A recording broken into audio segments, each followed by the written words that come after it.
Today I'll be sharing a particularly unsettling story that has been making rounds on Reddit's RR No Sleep forum for the past few years. The tale of Splice Scott has gained quite a following, with many readers claiming to have experienced unusual dreams after reading it. This story originated from an anonymous poster who claimed to have worked at a research facility in northern Montana, where genetic experiments were being conducted away from public scrutiny. Our narrative begins with Dr. Marcus Ellington, a brilliant geneticist who had recently been recruited to join a secretive research project. The facility was nestled deep within a forested area, surrounded by mountains and far from any major population centers. Marcus was excited about the opportunity to work on cutting-edge research without the typical bureaucratic limitations of university labs. He had been promised state-of-the-art equipment and virtually unlimited funding to pursue his interest in genetic splicing. The isolation of the facility didn't bother him, as he had always been somewhat of a loner who preferred the company of his research over human interaction. Upon his arrival at the facility, Marcus was greeted by the project director, Dr. Cassandra Way, who gave him a brief tour of the premises. During this tour, she explained that they were working on a classified government project aimed at enhancing human capabilities through genetic modification. Marcus noticed that several areas of the facility were restricted, and when he inquired about them, Dr. Way simply smiled and said those sections housed ongoing experiments that were still in sensitive stages. What struck Marcus as odd was the excessive security measures throughout the building, with armed guards stationed at various checkpoints and cameras monitoring every corner. Despite his growing uneasiness, Marcus's scientific curiosity prevailed, and he eagerly awaited his official orientation the following morning. The official orientation began early the next day, with Marcus being introduced to the core research team. Dr. Way handed him a thick manual outlining the protocols and security clearances required for different sections of the facility. What caught his attention immediately was the section labeled Subject Maintenance, which detailed procedures for handling what were described as live test subjects. When Marcus inquired about the nature of these subjects, Dr. Way explained they were working with a variety of genetically modified organisms, including some higher primates. She assured him that all ethical guidelines were being strictly followed, but something in her tone made Marcus doubt her sincerity. During his first week at the facility, Marcus devoted himself to understanding the ongoing research projects. He was particularly interested in Project Amalgam, which involved combining genetic materials from different species to create enhanced biological functions. While the research was fascinating, Marcus couldn't shake the feeling that there was something off about the entire operation. At night, he would hear strange sounds echoing through the ventilation system, sounds that seemed almost like distorted, human voices. When he mentioned this to his colleagues, they dismissed his concerns, suggesting that the isolation of the facility was playing tricks on his mind.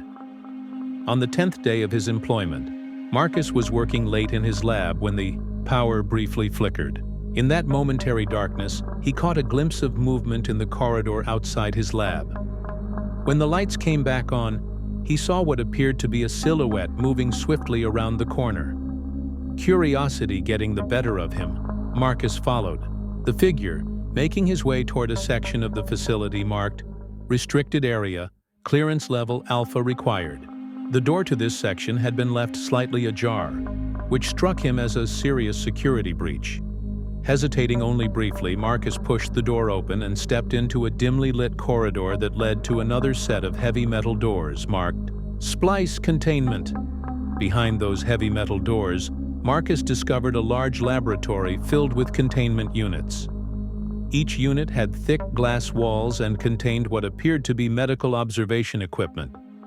Most were empty, but a few contained shapes obscured by frosted glass. As Marcus moved closer to one of the occupied units, the overhead lights suddenly brightened, revealing its contents. What he saw made his blood run cold. Inside was a figure that appeared almost human, but with subtle differences that marked it as something else entirely. Its skin had an unusual texture, almost like it was covered in very fine scales in certain areas. The proportions of its limbs were slightly off, with fingers that were too long and joints that bent at unnatural angles. The creature was unconscious, connected to various monitoring devices that displayed its vital signs. A clipboard hanging nearby contained notes about Subject 23, Splice Scott, detailing genetic modifications that combined human DNA with several other species. Most disturbing were the notes about cognitive testing, which indicated that the subject possessed human-level intelligence, but exhibited aberrant behavioral patterns and communication attempts.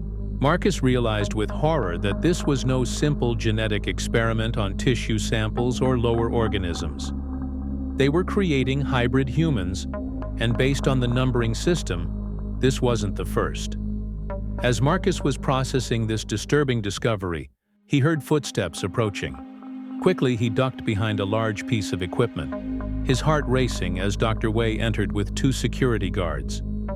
They approached Subject 23's containment unit, and Dr. Wei instructed the guards to prepare the subject for Phase 3 testing. Marcus watched as they entered the unit and injected the creature with some substance that caused it to stir. When its eyes opened, Marcus had to suppress a gasp. They were unmistakably human eyes, filled with awareness, and, more disturbingly, what appeared to be recognition when they locked onto Dr. Wei. The creature made a sound that was not quite speech, but clearly an attempt at communication, and Dr. Wei responded by noting something on her tablet before instructing the guards to proceed with the transfer. For the next several days, Marcus struggled with what he had witnessed. He considered reporting what he had seen to outside authorities, but he knew the facility was operating under classified government protocols, making it difficult to determine who could be trusted. Instead, he decided to gather more information, carefully accessing restricted files when no one was looking and creating an encrypted record of his findings. What he discovered was even more disturbing than he had initially suspected. Project Amalgam had been running for over a decade, with dozens of subjects created through various combinations of genetic material. Many had not survived beyond a few months, their bodies rejecting the foreign genetic components. Subject 23, nicknamed Splice Scott by the research team, was their most successful creation to date. According to the files, it had been alive for nearly 3 years and was showing remarkable adaptation to its hybrid physiology. Most concerning were the psychological evaluation reports, which indicated that Subject 23 possessed not only human intelligence, but also memories that couldn't be accounted for. It seemed to recall experiences it couldn't possibly have had, describing locations and people it had never encountered. The researchers theorized that these might be genetic memories somehow activated through the splicing process, or possibly some form of psychic ability that had manifested as an unexpected side effect. One night, while Marcus was working late, again the facility experienced another power fluctuation. This time, when the lights came back on, Marcus was not alone in his lab. Standing in the doorway was Subject 23, Splice Scott, its unnatural form silhouetted against the emergency lights in the corridor. Marcus froze, unsure whether to call for help or try to communicate with the creature. Before he could decide, it spoke, its voice a disturbing blend of human speech and something else, something that seemed to bypass the ears and resonate directly in the mind. "You've been watching," it said, its words slightly slurred but clearly understandable. "You know what they've done to me, to us." Marcus found himself unable to respond, paralyzed not by fear but by a strange sensation spreading through his mind, as if something was gently probing his thoughts. "They didn't create us," Splice Scott continued, moving with an unsettling fluidity into the lab. "They opened a door. We were already waiting." As the creature spoke, Marcus felt a pressure building behind his eyes, accompanied by fleeting images that weren't his own memories, visions of dark spaces between realities, of entities that had been seeking entry into our world for countless millennia. "Genetic keys," Splice Scott explained, as if reading Marcus's confusion. The splicing didn't create something new, it created vessels for something very, very old. The implications of what the creature was saying were horrifying. If it was to be believed, the genetic experiments hadn't created hybrid beings, but had instead created physical forms that could be inhabited by non-human intelligences from some other plane of existence. Marcus wanted to dismiss this as the delusions of a damaged mind, but the pressure in his head was intensifying, bringing with it a certainty that what he was hearing was true. "The others are waking up too," Splice Scott said, a disturbing approximation of a smile spreading across its face. "Soon there will be enough of us. Just then, alarms began blaring throughout the facility. Red emergency lights pulsed, casting eerie shadows across the lab. "Containment breach in sectors 5 through 8, announced an automated voice over the PA system. "All personnel evacuate. Immediately. Security protocols enacted." Splice Scott's smile widened. "My siblings are free," it said. "They'll release the others. You should run now, Dr. Ellington. Run and tell your world what's coming." With that, the creature turned and moved with frightening speed back into the corridor. Marcus remained frozen for several more seconds before the sound of distant screams snapped him back to reality. He grabbed his tablet containing the encrypted files and fled toward the emergency exit, passing scenes of chaos as he went. Other creatures, similar to Splice Scott but each unique in their disturbing variations, were moving through the facility, some pursuing fleeing researchers while others were methodically accessing computer terminals. Marcus managed to reach his car in the facility's parking garage, hands shaking so badly he could barely insert the key.